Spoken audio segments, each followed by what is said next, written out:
I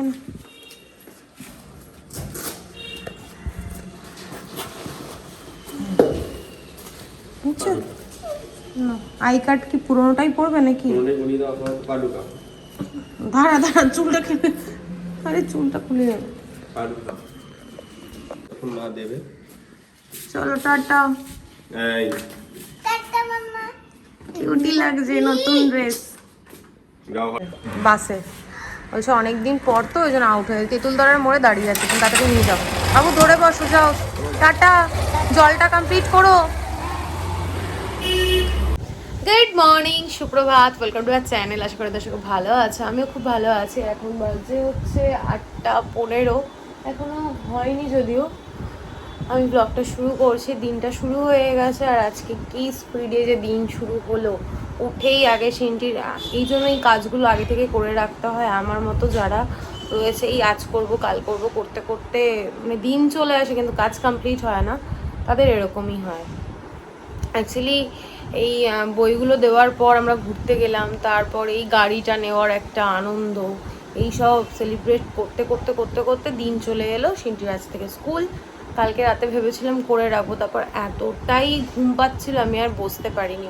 তো অতনু বললো একদিনে তো সব পাঠাতে হবে না, আস্তে আস্তে করে পাঠিও। কিন্তু নাম, বইয়ের মধ্যে যে নামটা লিখতে ওটা মাথা থেকে আমার বেরিয়ে গেছে। তো আজকে সকালবেলা তাড়াহুড়ো করে মানে ওই যখন ভর্তি করিয়েছিলাম তখন ওর মধ্যে সেকশন, রোল সব কিছু লেখা থাকে, তো ওইটা কিছুতেই খুঁজে পাচ্ছি না। তারপর কি করব, ওই সাবজেক্ট, নাম আর ক্লাস, সেকশন এগুলো মনে ছিল, রোলটা মিসিং হয়ে গেছে, রোলটা আর মনে নেই। তো ওটা ছাড়াই ওকে 3টে না 4টে বই আমি কমপ্লিট করে দিলাম, ওগুলোই ও নিয়ে গেল। স্কুল ড্রেসটাও ওকে একটুখানি ছোটো করতে হতো, যেহেতু মানে খুবই রোগা, তো তার জন্য আমি জামা কাপড় কিনলে পরে ওর এখন 7 ইয়ার্স, তো আমি 5 to 6 ইয়ার্সের কিনি, তাহলে পরে ওর ঠিকঠাক হয়। 7 ইয়ার্সেরটা কিনলে পরে ওর অনেক বড় হয়। আর লোকাল মার্কেট থেকে কিনলে পরে 22-24টা নিই, 26 আর 28টা নিলে প্রচণ্ড বড়। 26 আর 28টাই অ্যাকচুয়ালি 7 ইয়ার্সের বাচ্চাদের লাগে। তো যেহেতু রোগা কী করবো, তাই জন্য 1 বছর নিচে ওকে জামা কাপড় পরাতে হয়, কিন্তু স্কুলে তো সেরকম হয় না, স্কুলে ওর সাইজেরই নিতে হয়েছে। তো এবার ওর সাইজে নিতে হলে কি স্কার্টটা হাঁটুর নিচ অবধি চলে এসছে। তো আমার মনে হয় এরকম বড় বড় জামা কাপড় পরে স্কুলে পাঠালে প্রচণ্ড ক্যাবলা ক্যাবলা লাগে। আর তোমার মধ্যে যে স্মার্টনেস ব্যাপারটা, ওটা যখন তুমি ফিল করবে না, তখন তোমার কোথাও গিয়ে একটা মানে কেমন একটা ফিল হবে, যে একটা আনকমফর্টেবল লাগবে, যে সবার ড্রেস প্রপার রয়েছে, তোমারটা ঠিকঠাক নেই। আজকে ফার্স্ট ডে, ওই জন্য আমি কিছুই করতে পারলাম না। সেকেন্ড দিন থেকে আমি ওর সব কিছু প্রপারলি করে পাঠাবো। ওর স্কুল ব্যাগটাও চেঞ্জ হয়নি, ওখানেও একটা, ওটাতে আমাদের কোনো ফল্ট নেই, ওটা স্কুলে এখনও ডিসিশন নিতে পারেনি। যাই হোক, যেভাবেই হোক মেয়েটাকে স্কুল পাঠিয়েছি। তার মধ্যে আবার বাস চলে গেছে মানে বাস এই রুটে আসেইনি। আমাদের ব্যাকে যে রুট রয়েছে তেঁতুলতলা, আই থিঙ্ক তেঁতুলতলা, তো সেখান থেকে আজকে বাস গেছে। তো দাদাকে ফোন করলাম, তারপর আবার অতনু তেঁতুলতলা অবধি দিয়ে আসলো, ওখান থেকে আবার বাসেও গেল। আজকে কী সিদ্ধর যে হলো স্কুল যাওয়ার সময়, যাই হোক গেল। কিন্তু সব থেকে বড়ো কথা হচ্ছে এখন থেকে আমার মেয়ে বাড়ি আসবে সেই 3:30 অবধি ওদের ক্লাস আছে, 4:45 মতো বেজে যাবে ওদের বাড়ি আসে। যদি রাস্তায় জ্যাম থাকে তাহলে তো ছেড়েই দাও, 4টেই বাজবে।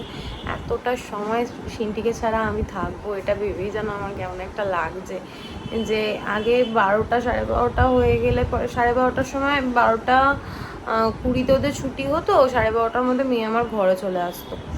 তাই একটু দেরি হয়ে গেলে পরে আমি ছটপট করতাম, বারবার গেটে যেতাম, আসতাম, অতনুকে ফোন করতাম, হ্যাঁ এখন এলো না, এখন আমাকে কতটা সময় ওকে ছাড়া থাকতে হবে। ওই যে সেকেন্ড হোম হয়ে গেল এখন থেকে ওর, এটাই একটু খারাপ লাগছে। কিন্তু কী আর করা যাবে, বাচ্চা কাচ্চার কথা ভেবেই এগুলো ওদের এক একটা সিঁড়ি, এই সিঁড়ি চড়া শুরু হলো লাইফের, এখনও কত সিঁড়ি চড়তে হবে।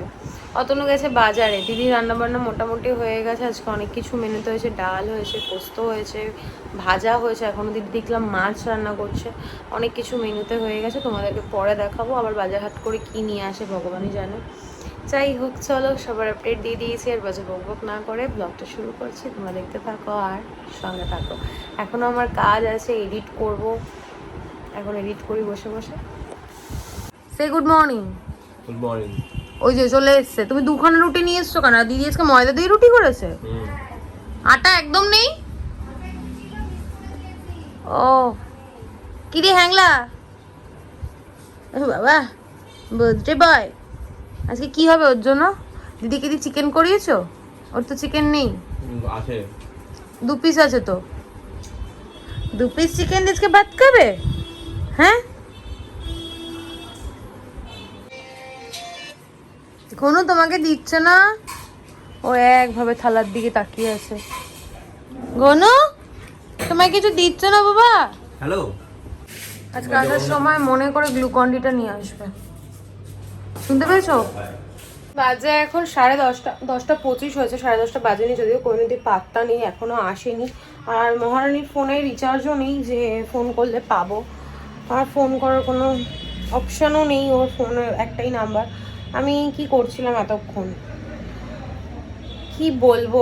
যাই হোক, জামা কাপড়গুলো ভাঁজ করলাম, যে কটা শুকিয়ে এসে বাজার হাট যেরকম পড়ে আছে এনে রেখেছে ওরকমই পড়ে আছে। এই যে গুনু বুড়ো পাহারা দিচ্ছে, এখানে বাজার পড়ে রয়েছে। দিদি মাছ ধুয়ে রেখে গেছেন, মাছ বাজার সব ধুয়ে পরিষ্কার করে রেখে গেছে, ওগুলো ওরকমই রয়েছে।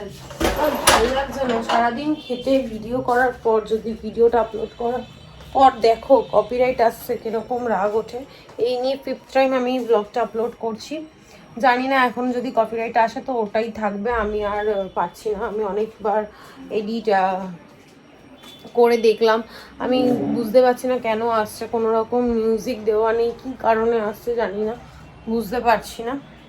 যাক, কী করা যাবে। আর এখন কাজকর্ম করি, আজকে আমার বেরোনোর আছে বিকেলে, তো তাড়াতাড়ি কাজকর্ম করে না, আজকে আর 8টা-9টা বাজালে হবে না। তাড়াতাড়ি কাজবাজ করে মানে সিনটি আসার আগে সব কমপ্লিট করে নেবো, কারণ মেয়েটা এতক্ষণ বাইরে রয়েছে, মানে স্কুলে রয়েছে আর কি, যতই হোক ঘরের বাইরে তো রয়েছে। কি খাবে না খাবে জানি না, বাড়িতে আসলে ওকে তাড়াতাড়ি করে আগে স্নান টান করিয়ে খেতে দিতে হবে, তো সমস্ত কাজ কমপ্লিট করে রাখাটাই ভালো হবে। আর সকাল সকাল আমি নেল পলিশটা চেঞ্জ করে নিয়েছি, কল্পতরু থেকে যে গোল্ডেন কালারের নেল পলিশটা এনেছিলাম ওটা পরেছি, বোঝা যাচ্ছে? চলো আবার পরে দেখা হচ্ছে, কাজ করি, ভালো লাগে না তো। বুঝতে পারছি না কোহিনুর আজকে আসবে কি আসবে না। এই হচ্ছে মাছের তেল, আমি আর কৌটোগুলো খুলছি না। এখানে আছে চিকেন পমফ্লেট, ধূপ খুলতে পারছি না, যাই হোক।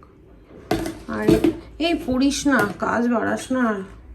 চিংড়ি, আর এখানে হচ্ছে রুই বা কাতলা, রুই কাতলা তো একই মনে হয়, কি যেন পোনা কাতলা, যাই হোক আর যাই হোক কিছু একটা মাছ। এই হচ্ছে ডিম। আমার মাথা সত্যি কাজ করছে না, এখনো অবধি পাত্তা নেই, তো বুঝতে পারছি না।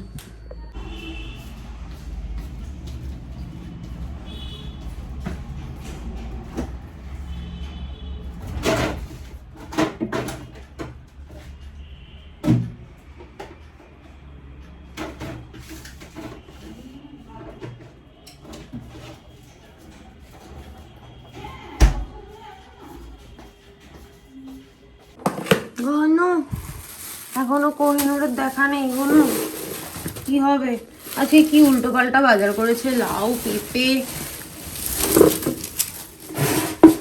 আবারে পড়েই যাচ্ছি, উচ্ছে, ঝিঙে, চিচিঙ্গে, কুমড়ো, আর কি এনেছে? ও আজকে পটল আনেনি, না এটা খায় না। বিনস এনেছে, গাজর এনেছে, ও এর মধ্যে আলাদা আছে, ভেন্ডি, বেগুন যেটুকু দেখতে পাচ্ছি, আর আম নিয়ে এসছে, লাউ পেঁপে, লাউটা কি জন্য এনেছে আমি জানি না, লাউ তো আমরা খাই না, আর একটা গন্ধরাজ লেবু নিয়ে এসছে। এখন 12টা, পুরো 12টা বাজে, কোহিনুরও আজকে আসলো না। আমি ঘরটার ঝাড় দিয়ে এবার ঘরটা মুছে নিয়েছি, কত কাজ করলাম, বিছানা পরিষ্কার করা, গাছে জল দেওয়া, বাইরে ধোয়া মোছা, তারপর বাসনটা আর ধুইনি, বাসনটা ধোবো, রান্নাঘরটা পরিষ্কার করে নিয়েছি। এই যে একদম নিট অ্যান্ড ক্লিন সব কিছু, এখানে খাবারগুলো গুছিয়ে রেখেছি, আর ওখানে গামলায় বাসন আছে, ওগুলো ধোবো। আমি হলো আগে খেয়ে নিই, তারপর বাসনটা ধোবো। হাঁপিয়ে গেছি জানো তো, এখন না খেলে পরেই না। চলো তোমাদের সঙ্গে লাঞ্চটা শেয়ার করে দিই। আর ব্লগটা জানো তো এখনো আপলোড হয়নি, ওই যে 4-5 বার আমি একবার ডিলিট করলাম, একবার আপলোড করলাম, এই কারণে হয়তো এখন একটু লেট হচ্ছে আপলোড হতে, জানি না কী কারণবশত। এখন তোমাদের সঙ্গে লাঞ্চটা শেয়ার করে তাড়াতাড়ি খেয়ে বাসনটা ধোবো, ধুয়ে ডাস্টিং করে ঘরটা মুছে স্নানটা করে নেবো। এই টিফিন বাটিতে আছে 2টো রুটি, সকালের কোহিনুরের রুটিটা রয়ে গেছে, আর এখানে আছে ঝিঙে আলু পোস্ত। রুটির সাথে খাবে বলে পোস্ত করেছে, ভাবতে পারছো পোস্তের এখন এত দাম, দামি খাবার রুটির সঙ্গে জল খাবারে। এখানে কি বলে এটাকে, গন্ধরাজ লেবু আর উচ্ছে ভাজা। গন্ধরাজ লেবুটা কেটে রেখে দিয়েছি, যেহেতু আজকে ডাল হয়েছে, এই যে মুসুর ডাল পেঁয়াজ দিয়ে হয়েছে। ডালটা একটুখানি করিয়েছি, তার কারণ মাছের ঝোল হয়েছে, মাছটা না কম ছিল, এই জন্য ডালটা করিয়েছি যাতে দুবেলা হয়ে যায়, নাহলে না ওবেলা এবেলা খেয়ে আবার ওবেলা চিন্তা করতে হয় কি খাবো ওই বেলা। মাছ 5 পিসই ছিল ঘরে, মাছ বাটা মাছ আছে, তারপর তোমার একটা কি মাছ যেন দেখলাম ছিল, ওগুলো করাতে পারতো। তারপর আজকে তো মাছ নিয়েই এসছে, তোমাদের দেখালাম।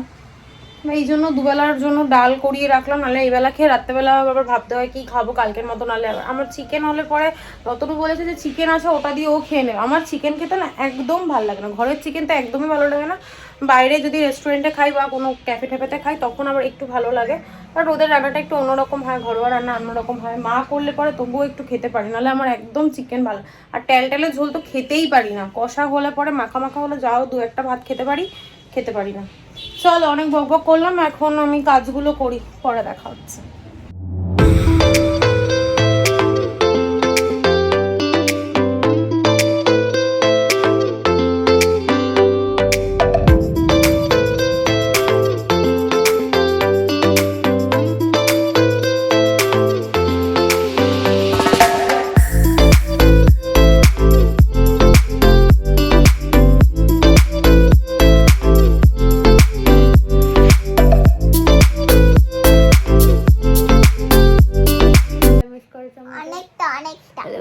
এসেই বলছে মাম্মা মুখটা একটু দেখাও, মুখটা একটু দেখাও। বলে ওর পাপা চলে এসছে তো, তাই বলছে বাবা তুমি বাড়িতে, তুমি কি আগে চলে এসছো? তো বাবা বলছে না তুমি দেরি করে এসছো, এখন থেকে 4টের সময় আসবে আমার বাচ্চাটা। আজকে কি কি খেতে দিয়েছে একটু বলে। একটা ফোন এসেছিল, কে ফোন করেছিল? দিদি ফোন এসেছিল বলে ফোনটা কেটে গেছে, সরি ভিডিওটা কেটে গেছে, ফোনটা তো কথা হলো তাই না। এবার বলো কি কি খেয়েছো? পনির খেয়েছি, দারুণ ছিল, ভাত ওটাও ভালো ছিল, তারপরে ডাল ছিল ওটাও ভালো, আর আইসক্রিমও দিয়েছিল। বলে বাড়িতে পনির খাও না তো তুমি? খাই। কথা ওই যে এই সাদা না, সাদা পনিরটা দেয়নি, ওই যে এটা ইয়ে করে দিয়েছে। কি করে? মাংসের মতো হয় না পনির, ওই রকম কোটিং করে দিয়েছে আর কি, তাই তো? হ্যাঁ। এই জামা খুলে যাচ্ছে জামা খুলে যাচ্ছে গো, জামা খুলে যাচ্ছে। এখন আমার সঙ্গে একটু ভাতও খাবে, খেয়ে একটু ঘুমু করবে, তারপর উঠে আমরা বিকালবেলা বেরু যাবো, ঠিক আছে? মা আজকে আবার রান্না বান্না করে পাঠিয়েছে সোয়াবিন দিয়ে আলু দিয়ে ডাটা দিয়ে তরকারি। এখানে অতনুর জন্য পাঠিয়েছে নিম বেগুন না নিম পাতা ভেজে আলু দিয়ে মেখে পাঠিয়েছে, আর এখানে পাঠিয়েছে ফিরনি। এটা মাকে কেউ খেতে দিয়েছে, তো আমার জন্য একটা পাঠিয়ে দিয়েছে। গুড ইভিনিং, বাজে এখন 7:45। আমি আর সিন্টি দুজনেই রেডি। কিউটি, কি সুন্দর লাগছে কিউটিকে। আমি আজকে দুদিকে 2টো ঝুটি বেঁধে দিয়েছি না বাবা। আর আমরা যাবো হচ্ছে চৈত্রের বাজার করতে, টুসিদি ফোন করলে বেরোবো। এখন বোবোর জায়গাটা গুছিয়ে রেখে দিয়ে যায়, আর আমি এখন একটা ওয়েব সিরিজ দেখছি, নাম লজ্জা। চলো তাহলে পরে দেখা হচ্ছে, দেখে নেব।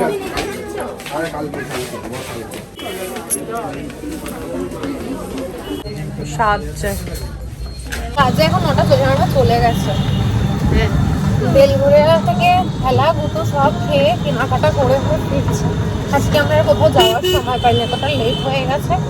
মাম্মা আমাকে দেখা, সেদিনও কিন্তু সেদিন অনেকটা 10টার সময় আমরা বেলঘুরিয়ায় ঢুকেছি। হ্যাঁ, তাও কিন্তু কেনাকাটা শান্তিতে করতে পেরেছিলাম। এত ভিড়। যাই হোক, চলো উঠে নাও মাম্মা। কালকে স্কুল আছে। টাটা। এক চোখ দেখালে কোথায়? ও টাটা। দিদিনকে হাম্পি চাপে হয়ে গেছে, তাহলে চল। চলো এক মোমো চিকেন মিলি করছে 11টা ইস কি করে, চল চল চল। বাজে এখন 11:25, চলে এসেছি বাড়িতে। আর আজকে অনেক কিছু কেনাকাটা করে নিয়ে এসেছি, গ্রসারি, তারপর পয়লা বৈশাখের জিনিসপত্র সব কিনে নিয়ে এসেছি। এই যে এখানে রয়েছে এগুলো বাজার কলকাতার। এখানে ওই কাকিমার কাছে গেছিলাম, নাইটি যেখানে সেলাই করতে দিই সেখানে গেছিলাম, সেখান থেকে জিনিসপত্র নিয়েছি, প্রচুর জিনিসপত্র। আর গ্রসারির ব্যাগটা দেখো বাইরে, এত ওয়েট আমি নিতে পারবো না, অত নয় সেটাকে রাখবে ঘরে। এখন ফ্রেশ হই, তারপর তোমাদেরকে দেখাচ্ছি। আজকের ব্লগে আমি আর দেখাচ্ছি না, কালকের ব্লগে দেখা সবই যদি আজকে তোমাদের সঙ্গে শেয়ার করে দিই। কালকে কি শেয়ার করব, ওই জন্য কালকের জন্য কিছু রেখে দিই, ওগুলো কালকে তোমাদের সঙ্গে শেয়ার করবো। যেমন গ্রসারি আছে আর একটা জিনিস নিয়ে এসেছি, ওটা তোমাদেরকে দেখাবো। যাই হোক, এখন ফ্রেশ হব, হয়ে ডিনার করব, করে ঘুমিয়ে পড়বো। আর ভালো লাগছে না, আর সিন্ডির খাতাগুলো আজকেও আমার মলাট করা হলো না, কালকে একদম ফাইনালি করবই করব। কালকে কোথাও বেরোনোর নেই না, কালকে কোথাও বেরোনোর নেই। ওটা পাপা নিয়ে আসবে, শোনো আমি আর পারবো না রে, আমার ভালো লাগছে না, রোজ রোজ বেরোতে ভালো লাগে না। তো ও আর তোমাদেরকে একটা জিনিস দেখাইনি, এই যে দিদি একটা দড়ি বানিয়ে দিয়েছে আমাকে। আমি বলছিলাম দড়ি ছিঁড়ে যায়, তো কাপড় দিয়ে সেলাই করে দড়ি বানিয়ে দিয়েছে। বলছে এই দড়ি টানাবে, এই দড়ি ছিঁড়ে যাবে না। চলো, অনেক বকবক করলাম, আজকে ব্লগটা কন্টিনিউ করছি না। আজকের ব্লগটা আর বাজে বকবক না করে এখানেই আমি এন্ড করছি। আজকের ব্লগে দেখানোর মতো কিছু নেই, বলার মতো কিছু নেই। ততক্ষণ তোমরা সুস্থ থেকো, ভালো থেকো, কালকে দেখা হচ্ছে নতুন একটা ব্লগের সঙ্গে। আজকের ব্লগে যদি কিছু ভালো লেগে থাকে প্লিজ লাইক করে দিও, কমেন্ট করে দিও, শেয়ার করে দিও অ্যান্ড সাবস্ক্রাইব করে দিও। Good night, tata.